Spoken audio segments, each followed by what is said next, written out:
आपने कभी सोचा है कुछ यूट्यूबर्स की वीडियोस 5 या 10 मिनट की होती है लेकिन फिर भी बोरिंग फील नहीं होती और कुछ वीडियोस सिर्फ 30 सेकंड्स में ही बोरिंग लगने लगती है।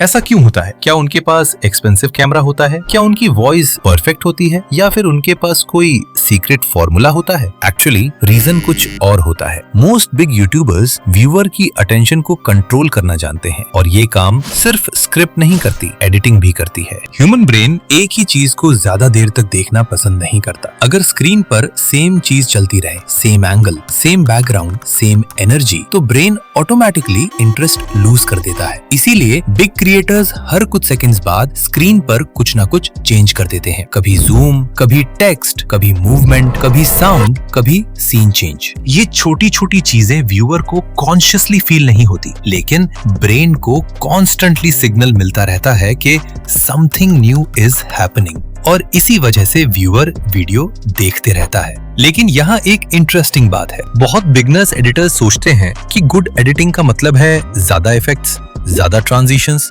और ज्यादा एनिमेशंस, लेकिन रियलिटी उसके ऑपोजिट है। प्रोफेशनल एडिटिंग का गोल सिर्फ कूल लगना नहीं होता, उसका गोल होता है कम्युनिकेशन। मतलब व्यूअर एग्जैक्टली वही फील करे जो क्रिएटर उसे फील करवाना चाहता है। अगर सीन इमोशनल है तो एडिटिंग स्लो हो जाती है, अगर सीन एक्साइटिंग है तो कट्स फास्ट हो जाते हैं। अगर क्रिएटर किसी इंपॉर्टेंट पॉइंट पर फोकस करवाना चाहता है तो स्क्रीन पर बाकी सब चीजें कम इंपॉर्टेंट बना दी जाती हैं। इसको विजुअल हायरार्की कहते हैं और ऑनेस्टली यही डिफरेंस होता है एवरेज और प्रोफेशनल वीडियोस में। प्रोफेशनल एडिटर्स हर एनिमेशन रैंडमली यूज नहीं करता। हर मूवमेंट का एक पर्पस होता है, हर जूम का रीजन होता है, हर एलिमेंट्स का टाइमिंग इंपॉर्टेंट होता है और जब ये सब चीजें एक साथ काम करती हैं तब वीडियो स्मूथ फील होती है। इसीलिए कभी कभी सिंपल एडिटिंग वाली वीडियोस भी बहुत प्रोफेशनल लगती है क्योंकि उनकी कम्युनिकेशन स्ट्रांग होती है और इसीलिए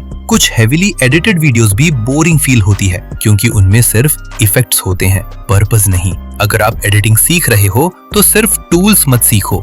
ये मत सोचो कि कौन सा बटन क्या करता है, ये ऑब्जर्व करो कि क्यों जूम यूज किया गया, टेक्स्ट बड़ा क्यों किया, सीन यहाँ कट क्यों हुआ, म्यूजिक यहाँ स्लो क्यों हुआ। जब आप ये चीजें समझना स्टार्ट कर देते हो तब आप सिर्फ एडिटर नहीं रहते, आप व्यूअर साइकोलॉजी समझना स्टार्ट कर देते हो और वही चीज वीडियोस को एडिक्टिव बनाती।